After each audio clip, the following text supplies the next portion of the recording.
Olá pessoal, tudo bem com vocês? Espero que sim. Aqui é o professor Salvador. Vamos dar continuidade aos nossos estudos com o livro A Prova Brasil. Hoje aqui na página 60, iniciando a lição 7. A lição 7, o título é Problemas com Números Racionais. Nessa primeira atividade, nós temos aqui, uma imagem e um texto explicando o que está acontecendo, tá? Então vamos fazer a leitura. A altitude do relevo é calculada a partir do nível do mar. Observe no esquema abaixo os valores referentes à Fossa das Marianas e ao Monte Everest. A Fossa das Marianas, localizada no Oceano Pacífico, entre o Japão e a Austrália, é a maior fossa marítima do mundo. O Monte Everest, localizado na Cordilheira do Himalaia, fronteira entre o Nepal e o Tibete, é o ponto mais alto do mundo. Então, nós temos aqui a imagem, temos aqui zero sendo o nível do mar, a altura aqui de 8.858, e aqui a distância aí em relação ao nível do mar, tá? Da fossa aí, certo? Então, representação esquemática sem escala da altitude do Monte Everest e a profundidade da Fossa das Marianas. A pergunta é, se o Monte Everest fosse colocado no fundo da Fossa das Marianas, quantos quilômetros faltaria para alcançar o nível do mar? Então, no compreenda, ele pergunta aqui inicialmente na letra A, o que se pede na atividade. Então, nós queremos determinar quantos quilômetros faltariam para alcançar o nível do mar, caso o Monte Everest fosse colocado no fundo da Fossa das Marianas. Tá? Então, se a gente pudesse aí fazer um recortar e colar, quanto que faltaria ainda para chegar aí no nível do mar, tá certo? Muito bem. Na próxima página, aqui na 61, quais são os dados da atividade? Então, ele deu duas informações importantes, que é a altitude do Monte Everest, que é 8.858 quilômetros, e a profundidade da Fossa das Marianas, que é menos 11.034 quilômetros, tá? Esse menos é porque ele está considerando como zero o nível do mar. Tudo que é abaixo do nível do mar vai ficar negativo. C. O nível do mar está representado pelo ponto zero. O que está acima do nível do mar e o que está abaixo? Bom, obviamente o que está acima do nível do mar é o Monte Everest e abaixo está a Fossa das Marianas. Quantos quilômetros a Fossa das Marianas está abaixo do nível do mar? Bom, segundo a informação que ele deu aí, a Fossa das Marianas está 11.034 quilômetros abaixo do nível do mar. Essa informação é facilmente aí obtida no próprio enunciado ou aqui é mais fácil aqui olhando pelo desenho, certo? E por que a profundidade da Fossa das Marianas está indicada com número negativo? Qual o significado do sinal de menos nesse caso? Então eu já até adiantei essa ideia, Então a Fossa das Marianas, ela está com um número negativo porque ela está abaixo do nível do mar, tá? O nível do mar foi representado como sendo ponto zero. Então o sinal de menos foi utilizado para indicar, que está abaixo. E o que está acima vai ser positivo. Responda. Para responder a questão proposta na atividade, devemos determinar. Então, aqui nós temos 4 opções, tá? Será que a gente tem que fazer a diferença entre as medidas indicadas, fazendo 8.858 menos o menos 11.034? Ou será que a gente tem que fazer a soma das medidas indicadas, Será que a gente tem que fazer 8.858 mais 11.034? Será que a gente tem que fazer a diferença entre as medidas indicadas, fazendo 11.034 menos 8.858? Ou, finalmente, será que a gente tem que fazer a soma das medidas indicadas, fazendo 8.858 mais 11.034 e depois subtraindo o 11.034 do resultado? Então, você vai fazer um X em apenas uma dessas opções, tá certo? E na B, faça o cálculo escolhido no item A e complete a frase a seguir. Então, você escolheu qual é a conta que você quer fazer no A. Então, você faça aí a conta na B e aí você vai responder aqui, completando a lacuna, Se o Monte Everest fosse colocado no fundo da Fossa das Marianas, faltariam aí a quantidade de quilômetros que você encontrou, para alcançar o nível do mar, ok? Muito bem. Então, seguindo aí, vamos para a próxima página. onde nós temos um recorde, tá? Então, para calcular a média aritmética simples de um conjunto de valores, devemos determinar a soma desses valores e, em seguida, dividir a soma pela quantidade de valores desse conjunto. Exemplo, determinar a média aritmética de 3, 5, 8 e 7. A soma, né, do 3, do 5, do 8 e 7 dá 23. Quantidade de números, nós somamos 4 números no total. Então, a gente vai pegar essa soma, que é 23, e dividir por 4, que deu aqui 5,75. Na atividade 2, veja a altura dos jogadores de basquete de um time. Então, tem o Gabriel, o André, o Elias, o Mauro, o Jair, o Rui, o Lucas, o Paulo, o Cássio, o Vitor, o Bruno e o Diego. Então, um torcedor afirmou que a altura média desses jogadores é maior que 2,01 metros. Ele está correto? Então, no Compreenda, aqui na página 63, ele pergunta qual é a tarefa proposta na atividade. A tarefa é determinar se a afirmação do torcedor de um time de basquete sobre a média da altura dos jogadores está correta, tá? Quais são os dados da atividade? Então, a gente tem para todos os jogadores o quê? O nome, a idade e a altura, tá?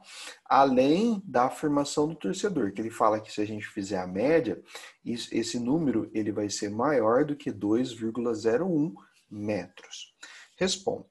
Para responder a questão proposta na atividade, devemos determinar, então, a idade média dos jogadores, a soma das alturas dos jogadores de basquete, a soma das idades dos jogadores de basquete ou a altura média dos jogadores de basquete. Isso aqui é um tanto quanto óbvio, né? Então, a gente está se referindo aí à altura média, né?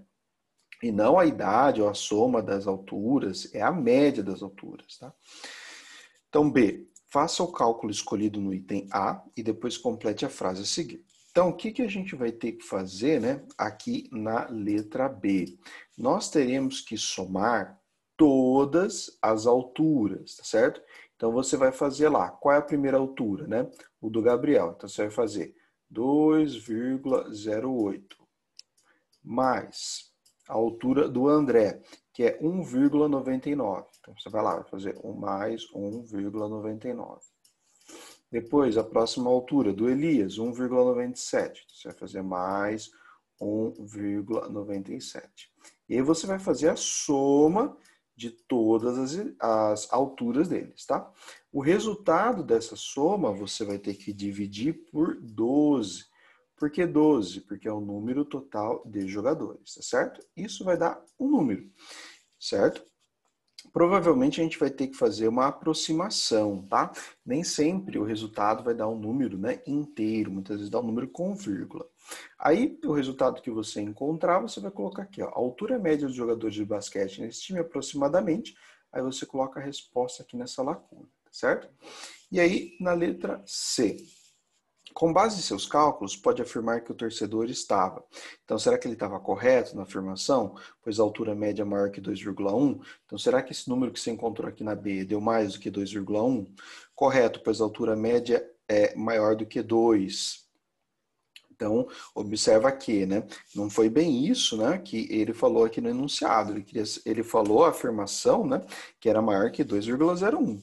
Então, incorreto, pois a altura média é menor do que 2 metros. E incorreto, pois a altura média é menor do que 2,01.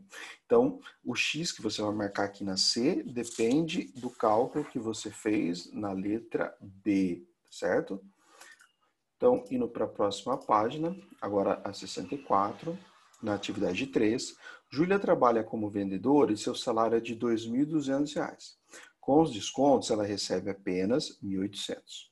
Júlia gasta 1/3 desse valor com moradia, 1/6 com alimentação e 2/9 com contas diversas. Primeira pergunta, quantos reais Júlia gasta com as contas diversas? Segunda, quantos reais sobram para Júlia após estes gastos? Então, aqui no Compreenda, né, o que se pede na atividade? Então, espera-se que a gente aqui, né, responda quantos reais a Júlia gasta com as contas diversas e quanto sobra para ela após esses gastos, tá? Que resume as duas perguntas feitas. Na B, quantos reais Júlia recebe por mês? Então, é fácil, né? Só olhar aqui no enunciado, né? Ele fala que ela recebe, ó, o salário é de 2.200, mas o que ela recebe é 1.800, tá? Porque tem os descontos de impostos, INSS e etc.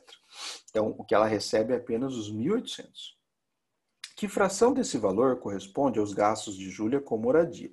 Então, vamos lá. Aqui no enunciado fala que 1/3 com moradia. Esse valor corresponde a mais ou menos da metade do valor que ela recebe. Então, se a gente for pensar, né, o 1/3, esse valor, ele vai ser maior ou menor do que a metade que ela recebe, né? Esse valor corresponde a menos da metade, né, gente? É só a gente pensar o seguinte: se nós temos aqui, né, vamos representar aqui um inteiro por esse retângulo, tá? E eu vou colocar um inteiro aqui, vamos dizer que eles têm a mesma dimensão. Se a gente divide na metade, né, uma parte disso daqui, obviamente, vai ser maior, tá? Do que a gente dividir em 3 partes, certo? Então, uma parte aqui de 3 é menor do que uma parte de 2, certo? Então, isso daí ajuda a justificar, na letra C, que esse valor corresponde a menos da metade, certo? Na D, identifique a figura que representa a fração do valor recebido por Júlia, que é gasta com alimentação. Então, veja bem, ela falou que gasta 1/6 com alimentação. Qual é a figura que está colorindo, né? Uma parte apenas de 6, certo? Então, apenas uma parte de 6. Então, você marca aí qual seria essa figura, tá certo?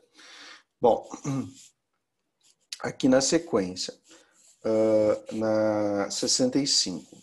Que fração corresponde aos gastos de Júlia com as contas diversas? Então, vamos lá. Segundo o que nós temos aqui no enunciado, 2/9, tá? É o que ela gasta com contas diversas, tá bom? Na sequência, no responda, que operação podemos efetuar para calcular a fração de uma quantidade? Pessoal, toda vez que você quer a fração de uma quantidade, a operação que você vai ter que utilizar é a multiplicação, ou seja, o vezes, tá bom? E eu vou fazer aqui na B essa ideia com vocês. Ó. Determine quantos reais Júlia gasta com contas diversas. O que ele quer dizer com isso?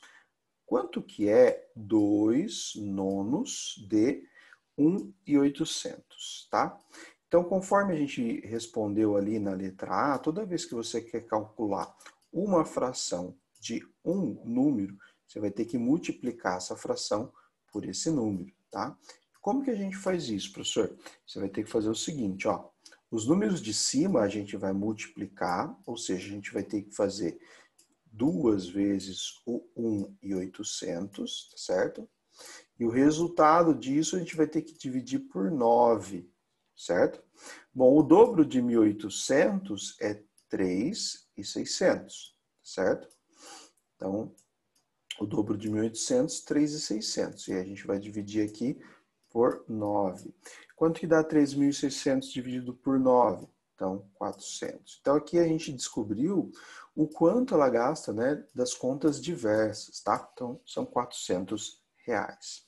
Na C, para responder à segunda questão da atividade, devemos determinar a soma das frações correspondentes aos gastos. Determine essa soma. Então, nós temos aqui ó, que fazer 1/3, certo? Mais 1/6, mais 2/9. Bom? Bom, somar fração, lembra que não é uma coisa tão tranquilo, né?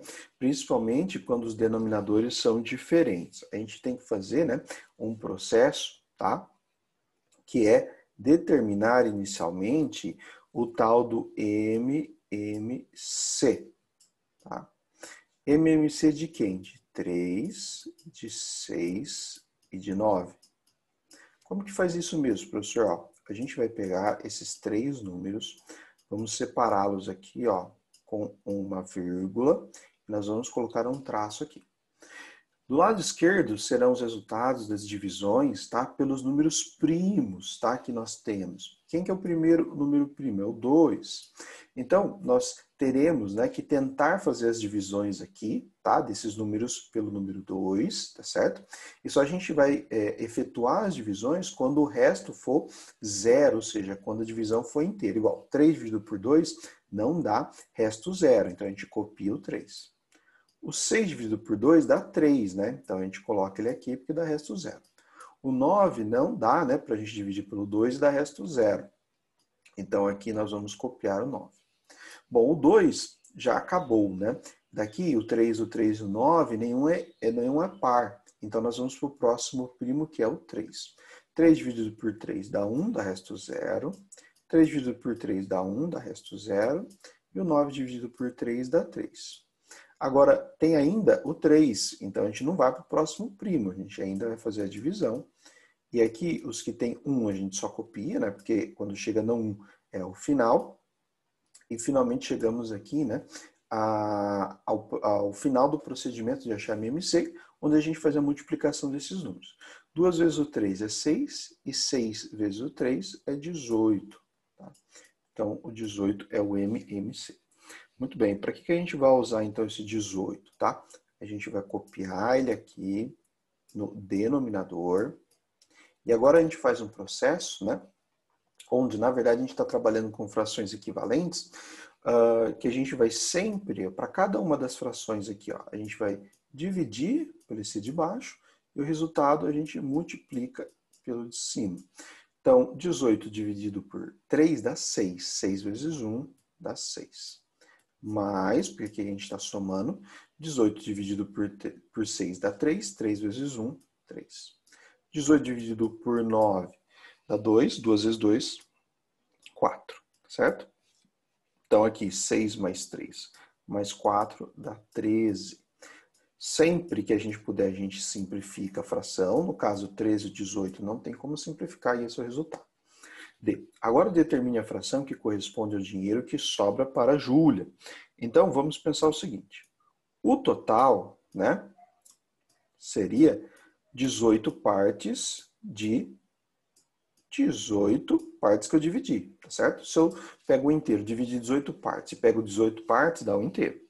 Se eu tirar o que ela gasta, que é 13 sobre 18, certo? Deixa eu melhorar aqui o 3. Então, ó, o que ela gasta, que a gente achou no C, foi 13/18. Eu peguei o total menos 13/18, tá? Então, em fração, o que sobra para ela é 5/8. Agora, na E, quantos reais sobraram para a Júlia após esses gastos? Então, a gente vai ter que fazer, né? Ó, 5/8 de 1.800, que é o quanto que ela recebe, certo? Então, como que faz mesmo isso daqui? Ó? Mesma coisa que a gente fez ali na B, tá? Você vai fazer 5 vezes 1.800, tá? E o resultado você vai dividir por 8. Aqui é 18, né? Me desculpem aqui, ó. Aqui, ó, esqueci. Não é 8, é 18, tá? Então, aqui, agora sim. Beleza? Então, 5 vezes o 1.800 vai ficar 9.000, certo? E aí a gente vai dividir o 9.000 por 18. Bom, 9.000 dividido por 18, 500. Então, esse daqui é o resultado, que é o quanto que sobra para a Júlia, só completar aqui na lacuna, certo? Bom, gente, essa semana é só isso, tá? Então, qualquer dúvida fico à disposição. Bons estudos e até mais.